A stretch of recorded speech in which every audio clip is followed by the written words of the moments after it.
النهاردة وصفتنا مش عادية، هنعمله كفتة عمكم داوود باشا.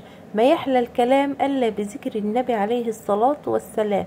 بنص كيلو لحمة يا بنات، عملتها طريقة تحفة وهتشبعك انت وولادك. تعالوا بقى نسموا الله ونصلي على رسولنا الكريم. معايا نص كيلو لحمة مفرومة يا بنات، هتجيبيها مستوردة هتمشي معاكي، هتجيبيها بلدي هتمشي معاكي وهتبقى زي الفل. ومعايا بصلاية فرمتها فرمة تمام وحطيت عليها مكعب ماجي، ونص معلقة قرفة، والقرفة أساسية في الوصفة دي يا بنات. ونص معلقة بهارات 7، وربع معلقة فلفل أسمر يا بنات. تمام كده. وتعالوا بقى يا بنات نزودوا الكمية شوية ونحطوا 3 معالق كبار بقسماط. تمام. لو انت مش حابه تحطي البقسماط ممكن تشيليه، بس يا بنات والله على الكميه معايا، كميه بقت كتير ما شاء الله، وبقت وشبعتنا ما شاء الله يعني. بصوا بقى هنمسكوها بقى بعد ما نحطوا الملح بتاعها، ندعكوها الدعكه التمام. انا عايزاكي تدعكيها كويس جدا، ولو حابه تضربيها كمان وش في الكبه مفيش اي مشكله. انا عايزاها ناعمه، حطيت لها شويه زيت عشان تتسهل معايا. ايوه كده تمام.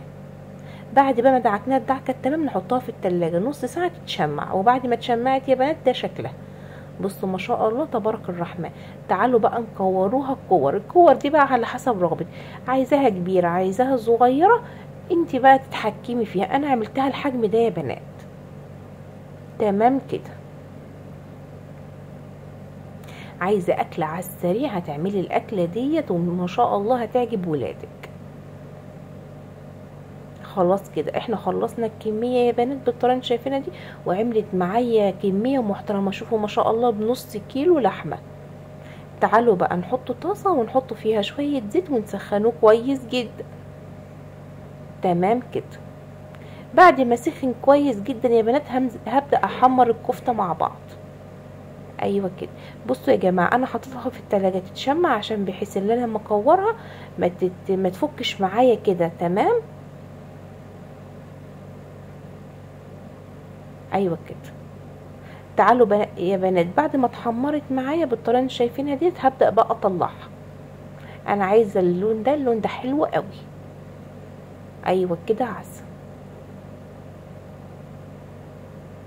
يلا يا ست الكل بقى، لو انت واقفه عند المقطع ده يا ريت تحطي لي لايك وتكتبي لي كومنت حلو وتتمني لي من قلبك الخير. ولو انت شايفه قناتي جديده يا ريت تحطي لي اشتراك للقناه وتفعلي زر الجرس. خلاص كده خلصت الكميه بتاعتي.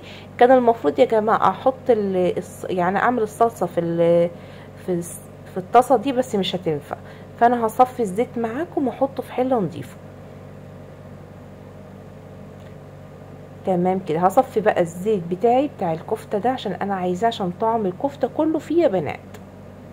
خلاص كده صفناه. هتجيبي نص كيلو طماطم وتضربيه في الخلاط، لا اما تسلقيه وبعد كده تضربيه في الخلاط وتصفيه. اهم حاجه يا بنات تكون الطماطم متصفيه. نزلت بمعلقه توم، معلقه شاي يا جماعه. هنحمره بس التوم كده ياخد لون ذهبي خفيف خالص. تعالوا بقى نحط الصلصه بتاعتي. انا سلقتها يا بنات وصفتها بقت بالطريقه اللي انتم شايفينها دي، وحطيت لها 3 معالق كبار صلصه. تعالوا بقى نحط البهارات، نفس البهارات اللي احنا حطيناها على الكفته هنحطوها، اللي هو نص معلقه بهارات 7، نص معلقه قرفه، نص معلقه فلفل اسمر، نص معلقه بابريكا. البابريكا زياده عن الكفته، البابريكا المختلفه بس. تمام كده. تعالوا بقى نسيبوا بقى الصلصه القمر دي تتسبك، وبعد ما اتسبكت يا بنات بالطريقه ديت هبدا انزل فيها الكفته. تمام. هينزل شويه صوص كده عندك في الطبق حطيه اوعي ترميه. ايوه كده. هنسيبوها بقى تستوي كده وتاخد وتدي مع بعض، ويا ريت تحطوا لها مكعب ماجي وشويه ملح. كده تمام يا بنات. بصوا ما شاء الله تبارك الرحمن، الوصفه بتتكلم عن نفسها. ادوقها بس كده واظبط لها الملح بتاعها.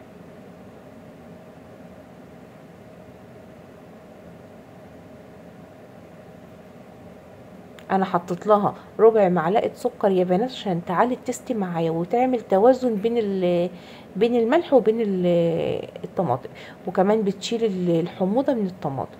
تعالوا بقى نسلق لها شويه مكرونه قمر. في ناس بيعملوا لها شويه رز بشعريه، وفي ناس بيعملوا لها رز حبايه وحبايه، بس انا حبيت النهارده اقدمها يا بنات مع مكرونه سباكيتي. والمكرونه سباكيتي دي عشاق الاطفال بيموتوا فيها. ايوه كده.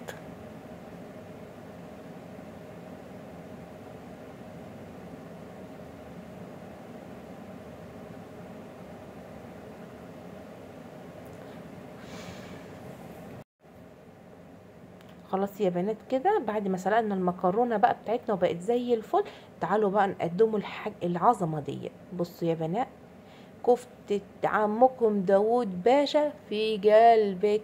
واحط شوية عليها بقدونس من فوق، حاجة كده قمر. تعالوا بقى نحطوا شوية المكرونة.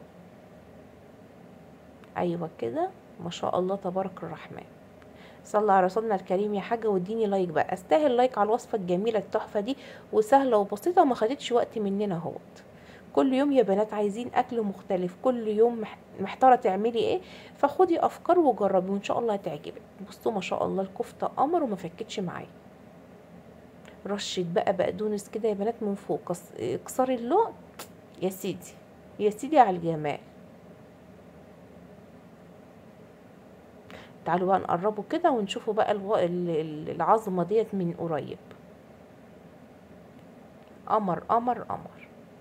جربوها باذن الرحمن هتعجبكم، واللي عجبه الفيديو ده يا ريت يحط لي لايك ويتمنى لي من قلبه الخير. سلام.